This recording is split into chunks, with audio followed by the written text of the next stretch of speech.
I'm back with some comic reviews, so let's get started, shall we? Let's. I have some Avengers stuff. I have some Avengers stuff I bought last week. I have an Avengers book I bought this week. This is the regular Avengers. This is part of the Fear Itself crossover. And this is issue 14, Spotlight Dance on Red Hulk. And we're continuing this storytelling device that Bendis is using for his issues connected to Fear Itself, where we're cutting bits of a documentary that's been shot over years, actually, with the Avengers, including some that are supposed to be dead, and then we see some at different points in their careers, like, you know, for instance, like you see Captain America in his Captain America outfit, and then we see him in the Captain Converse suit, just over here, and Spider-Man in his Fantastic Four suit. And of course, you know, the Wasp, who is currently dead, we see her here. And as well as, that's Quicksilver, and it looks like his old green suit, actually. So, anyway, like the last issue, the focus of the interviews seems to shift to whatever is going on here in the Fear Itself storyline. And it's interesting that a lot of these are being spoken of in past tense. So this is already Fear Itself has come and gone, happened, and we're seeing the future characters talk about all this stuff in the past, which is an interesting way to do this. This one focuses on the Red Hulk's battle with the possessed Thing, who has been taken over by I think the God of Fear, with those little slug guys on his chest there. It's a big battle, actually, between Red Hulk and the God of Fear Thing. I don't know. Is that what we should call him? I don't know. And Stark Tower is destroyed again. Wasn't it destroyed in the World War Hulk or something like that? I forgot. I think it's built pretty quickly. Well, it's destroyed, and I don't know how many people got killed in this.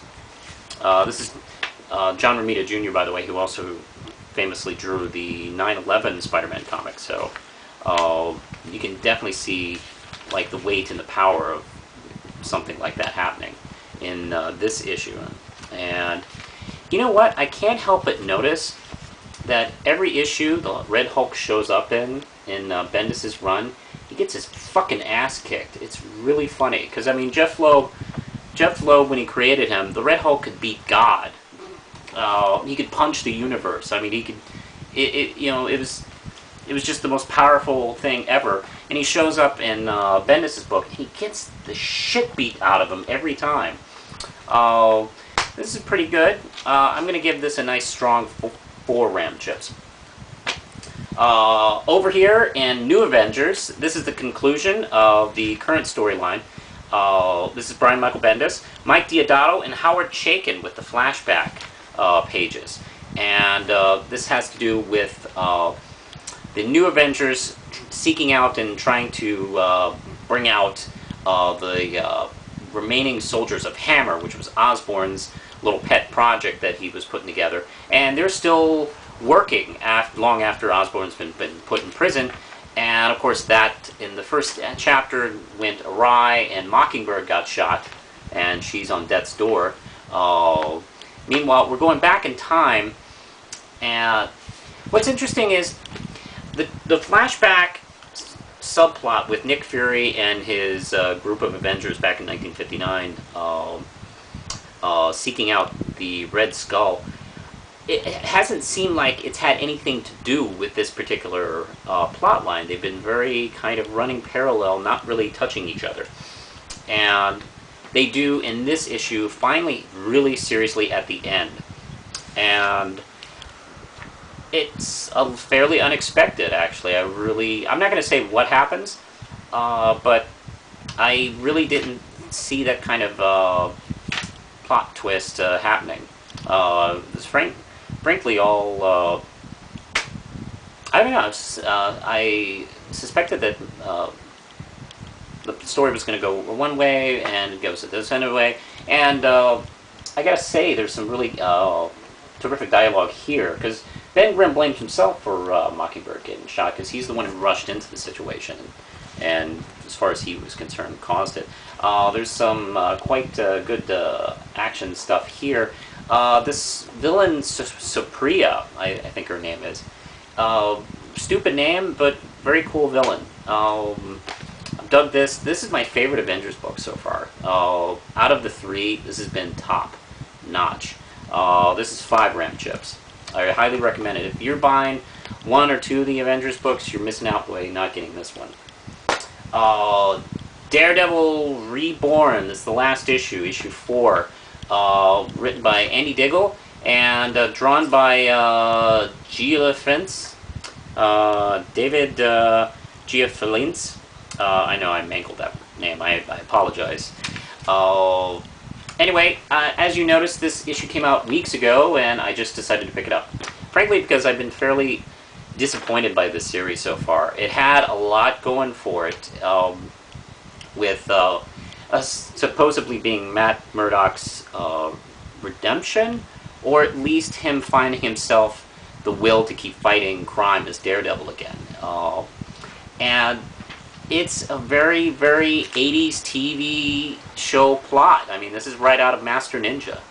And it had a pretty good cliffhanger, which, by the way, should have been the cliffhanger to issue 2, not to issue 3. Because we have a fairly interesting villain who can use, you know, your worst fears and your crimes against you and your mind and stuff like that. We've seen that a couple times. But, you know, he's a fairly captivating villain. He's just barely given any kind of screen time here. The art's rather good, by the way. The art's been one of the things I've liked the most about this series, actually. And Andy Diggle did a great job in his lead up to Shadowland. I'm afraid, you know, his run on Daredevil's kind of petered out. And at the end, he comes back to New York and finds Foggy, and Foggy's lost weight. Not sure if I'm liking that. Like, come on, Marvel, we need some fat people in your universe. I'm going to give this a disappointing 2 RAM chips. And, you know, this didn't even need to be a separate miniseries. This could have been in the regular book. You didn't need to have, you know, Black Panther show up and shit like that. Very, very disappointing. I'm hoping that Daredevil new #1 is going to be a step up. Over in Dynamite, we got issue 3 of Jennifer Blood.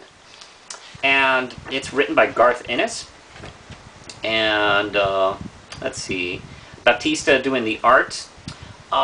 We start out with Jennifer being,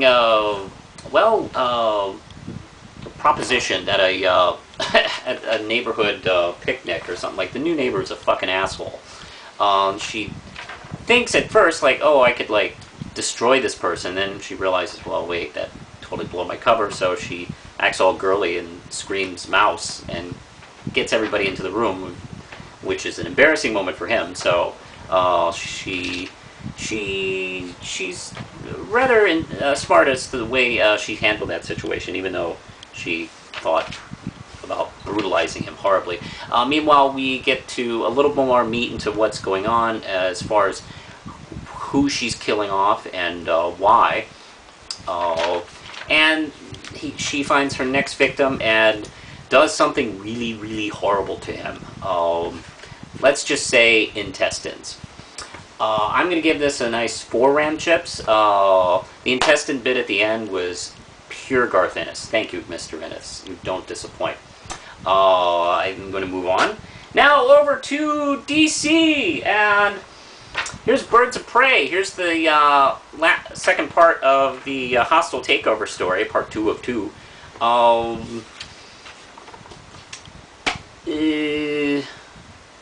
It's great. Too bad it's all fucked up. 4 RAM chips. And I don't know, reading the last couple of regular DC titles, it's going to be really fucking difficult. It's like, oh, well, this is great, but who gives a shit? It's going to be erased in like 3 seconds. So, I mean, that was kind of, when I was reading this, I was thinking, oh, well, this is fun, but, you know, great. You know, it's like, Yeah, it's like watching a movie that's never going to get released or something like that, or I don't know. It's just, yeah, thanks DC. Okay, now let's talk about some DC books that aren't getting fucked up. iZombie, number 14, by, let's see, Chris Robinson and Mike Allred. As usual, fantastic. The story opens up with a little skeet ball. Yes, skeet ball. And we got the growing zombie problem. Not the kind of zombie Gwen is, but the regular kind of Romero zombies. Apparently there's some kind of issue going on, problem, we don't know, that, you know, something's up. And the sort of Frankensteinish character, the mad scientist, she is causing all the hubbub. Love this stuff. This is looking like a pretty good plot here. I'm going to give this a 5 RAM chip. This is great. Love this series. And American Vampire! Okay, now this isn't the regular series. This is a separate mini-series, so you know it's a hit. And this is Survival of the Fittest, also written by Scott Snyder and Sean McMurphy, who is excellent. I know his style. I feel like I've seen his style. I've heard his name, but I cannot remember what he's done in the past. But his work is excellent. And we have a wonderful opening with this character, Agent Book. This is in 1941, yeah, where she's trying to tell this powerful newspaper man that his business is being infiltrated by vampires, and he goes, ha, ha, ha, ha, until, you know, she proves it to him. And then we kind of build into, by the way, that's an excellent sequence. Then we build into her agency, which is a little like Hellboy's agency, making her Hellboy in this kind of setting. Then we get to the point where she is sent off to her mission. This is an excellent beginning of this series. If you're digging Scott Snyder's work on Detective Comics, or if you're digging the regular American Vampire series, please get this. This is excellent. I love this. This is 5 RAM chips. Love it. Okay, I think that's about it. And you can always find me on Twitter. I'll leave my link at the bottom, as well as the Red Knight Facebook page. Please check it out. Join. The comic is about to come out in July, at the end of July, about around July 20th, I think is the release date. Anyway, push the button, Lindsay.